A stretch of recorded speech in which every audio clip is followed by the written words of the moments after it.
And so, of course, Desert Shield had kicked off at that point. Everything is gearing up, and we're in 7th Corps. Our commander, Colonel Zaire, was telling the Army Force, "What's your wartime contingency plans?" And he sit down. Colonel Zaire, 7th Corps doesn't deploy, which they never had since World War II. Mm-hmm. Well, in November, President Bush said 7th Corps is being deployed. Yeah. Well, now all the Army's running around with like chickens with their heads cut off because they weren't ready. We were. We had packed all our stuff, and the Army's like, "You need to help us." And he's like, "Nope, my guys are going to spend time with their families because I told you over and over and over again they're going to need another Army Corps. We were the closest ones." So I agreed to go on the Advon team. I got down in the country the 2nd of December of 1990, and we sat there waiting for our equipment. And I don't know if you remember who General Dugan was. No, not really. General Dugan basically said we were going to blow Saddam off the face of the earth. He got fired for doing that. I think he was. I want to say he was the chief of staff. But anyway, we got there and we're watching all the armament coming off these ships. I'm like, oh my God, they're going to prove General Dugan right. We're going to annihilate this guy with the armament that we had. And so I was assigned at the 7th Corps main area.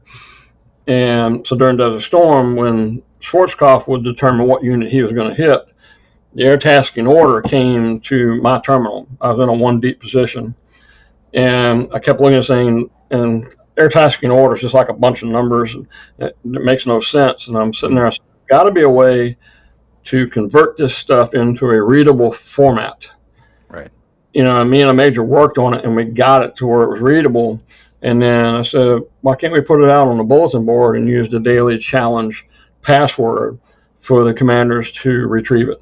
So mm-hmm. what we did by doing that is we took the commanders were able to get the air tasking order in less than an hour versus hours and days if they had to drive to get it. Oh, okay. So they knew the day before what they were coming the next day, and they could lay their troops out how they needed to do it.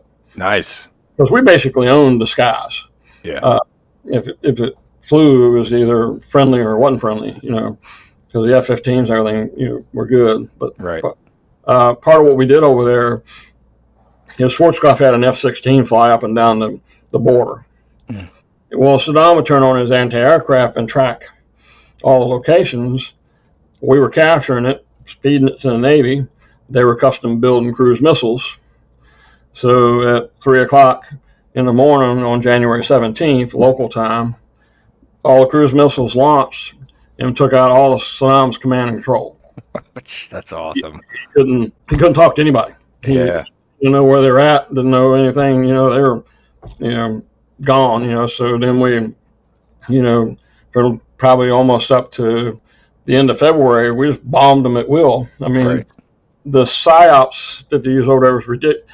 I mean, they go there the day before and drop leaflets on you. Hey, we're going to be here tomorrow to bomb you.